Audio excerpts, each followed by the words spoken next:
How about traveling into Japan with Bruno? There's a picture, when I was going through some pictures online, I stumbled across one of you and Bruno in Japan, and just kind of going through some match results and seeing you guys teaming together. How was it traveling to a place like Japan with a friend of yours like Bruno and being able to work in some of those legendary halls throughout Japan? Well, the thing, number one, because you have your partner, your friend that speak the same language, because in Japan you can, but we got a good time. You wrestle, and then you travel by train there, and then we got a lot of fun. You have to have fun because you can't be when you're in a different country. You can't be miserable, see, because you can't understand what's talking about it. So you just do the best you can. And when in Japan, the first time I learned, I told the guy, I said, "How do you say good morning in Japanese?" And Bruno was there. And Joe Aguchi was the referee, but he was speaking English because he was in Texas referee. And I said, "We're having a coffee in the hotel." And Bruno was there. And it was somebody else. There were three guys and Joe. I said, "Joe," "can you tell me what do you say good morning in Japanese?" And he said, "Dominic, son, very easy." Okay, we were in coffee. We have something to eat. A couple of minutes later, I said, "Joe, are you going to tell me?" "Oh, yeah, it's very easy." The third time, I said, "What?" I said, "Joe," "I'm going to pull your ear off. Tell me what they mean, good morning, in the Japanese." And he said, "Ohio." And I said, "Now what the hell are you talking about, Ohio? Ohio is over there, the United States." He said, no. Ohio is a good morning in the Japanese. And it was true, God. We got a lot of fun with that. What year was that, Dom? The last time I was in Japan was 82. That was in the 70s. Well, the reason I ask is because Joe Aguchi was still there the first time I went there in 1988. He was still there, and I believe he worked there for quite some time after that. Yes. And then I remember when he died, but then I don't remember exactly when Joe Aguchi died. But we did. And Bruno, the Japanese man, they're like when he wrestled with the Baba. My God, they like Bruno better. Japanese. Oh yeah. Now, didn't Bruno Sammartino buy Giant Baba an American Cadillac because he was so big? Is that a true story? Yes. And I was there when they made the deal. Yes. Yeah. Bruno sent him this car. But it was only 15,000 miles on. It was new. Yeah. And you said that's Baba. Yeah. That's how much he respected Baba, and as we, any of us that have ever wrestled in Japan know that respect in Japan is a very big thing. For somebody like Bruno to show that level of respect to his opponent, Giant Baba, I'm sure resonated with the Japanese people as much as he did here in America. Of course, yes. And Bruno was well-liked in Japan. And I mean, like you just said, but because everybody see the car, and probably Baba was telling us, Bruno came with the car, Yeah, it was nice. I don't know, was a long trip. You travel by train, you fly, and sometimes by bus. And when you don't speak your language, it's a little hard, Yeah. But to me, it was enjoyable and everything, especially when you're with somebody you like, or somebody you talking together, and And Bruno was good for everything, you know. And I'm gonna miss him very much so. But you know, you talk about with Giant Baba, and when you can see those matches still, you can find them on YouTube. And you talk about how he was built like an ox, and he was so thick, and you see the size of Giant Baba. You would think on paper there's a big difference, but when you see them face to face and you see them standing, Bruno's stature in itself made him a giant. Yes. And I think that's one of the things that when we look back now and looking through eyes of 2018 to somebody who performed during your era, you could see Bruno competing today just because he was built like he was put together by a committee. He was the perfect specimen, and seeing him with Baba is unbelievable. Yes. You know, and I'm going to tell you another thing happened when we go to Japan.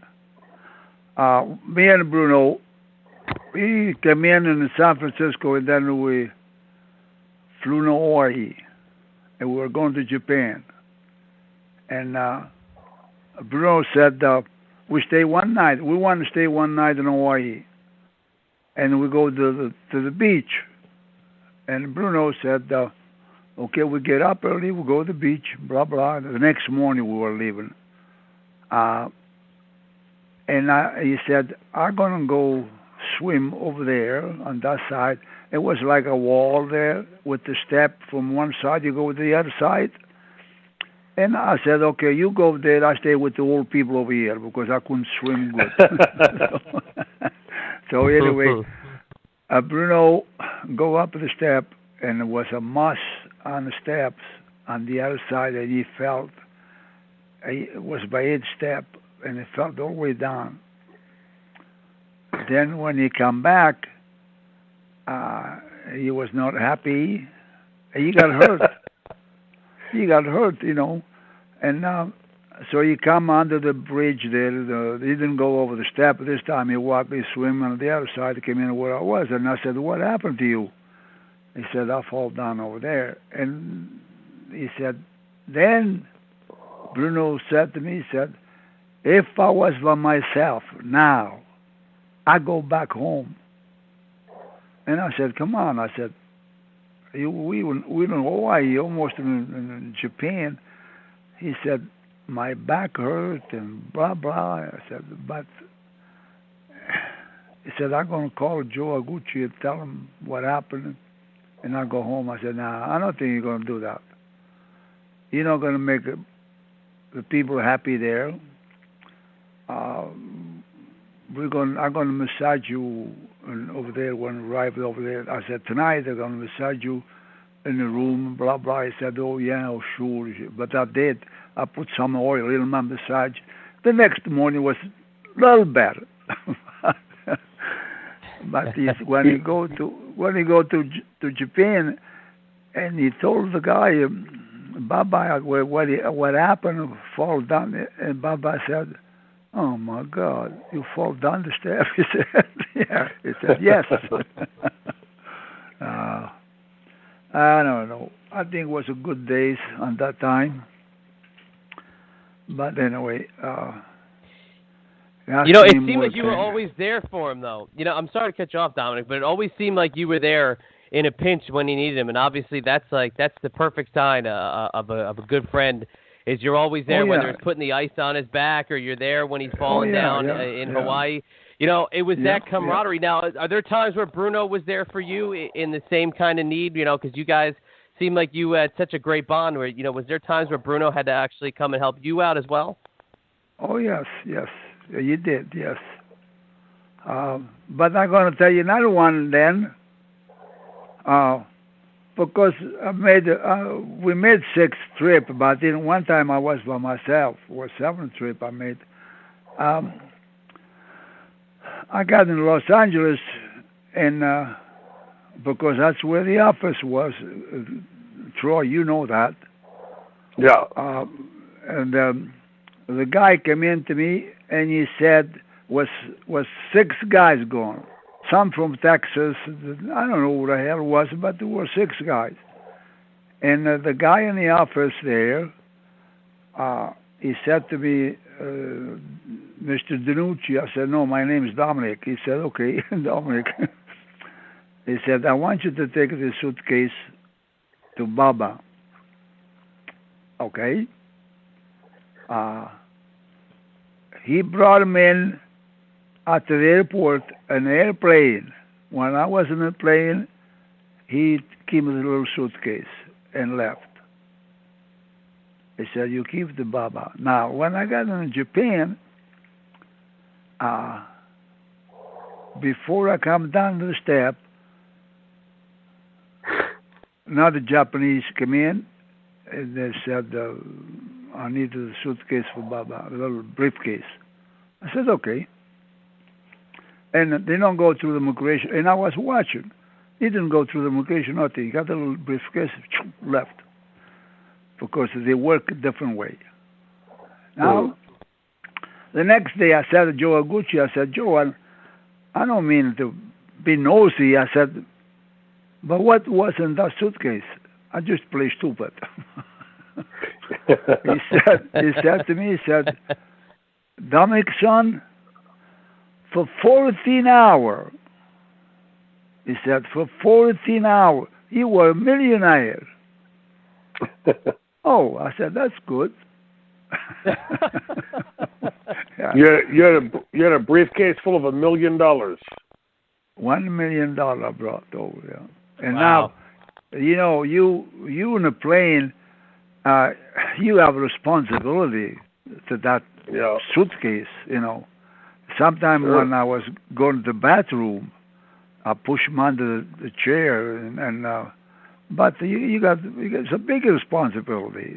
I don't care in a plane or wherever, you know. And so anyway, when I saw you know Joe, I said, "Well, what was?" He said, "Oh," he said, "Dominic, son, for 14 hours." He told me twice.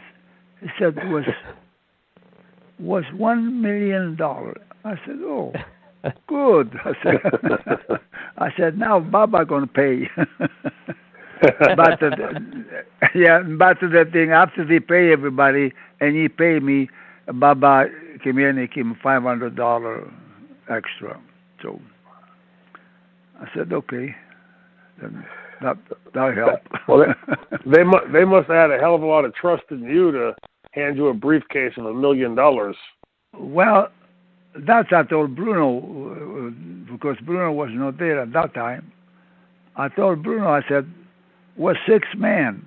I told him who was there, the guys from Texas and blah, blah. And I said, why are they picking me? Well, Bruno said, well, he said, because you look normal. He said, you look normal. He said, you know, they can trust you. I said, oh, okay, that's true. I never stole a penny in my life. That's a hell of a lot of good faith to hand somebody anybody a briefcase full of $1 million to carry for them. Yeah. You know, speak a little bit, Dominic, about you talked about those times you went to Japan and you've traveled the world with Bruno Sammartino, but what about here in Pittsburgh? I mean, I know that just in all the years I've known you, you've been so protective of Bruno.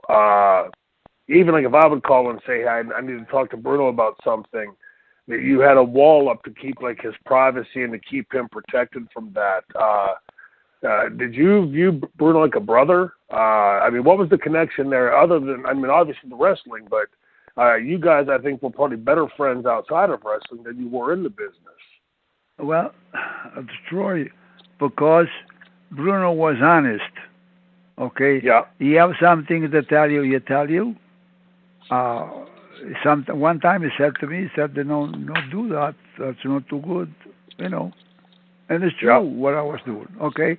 But we got along good together, very well. Not just in Pittsburgh or New York or anywhere else, but anywhere we were together, we were trusting each other and we doing the good thing. And we never got drunk. Okay, never. Of course, I'm telling you now. I don't know. Troy probably don't believe that, but I drink, but I never got drunk, never, and I never will either. And I never drove. I never got the beer when I was driving. When I drive the car, because we drove a lot. Yeah. And Bruno was the same thing, man. If Bruno, I remember one time we go from Washington to Boston, and then almost in Canada, and I was driving. And Bruno said to me, "When you're tired, I'll drive." And I said, "I'm thirsty." Well, he said, "No beer, water."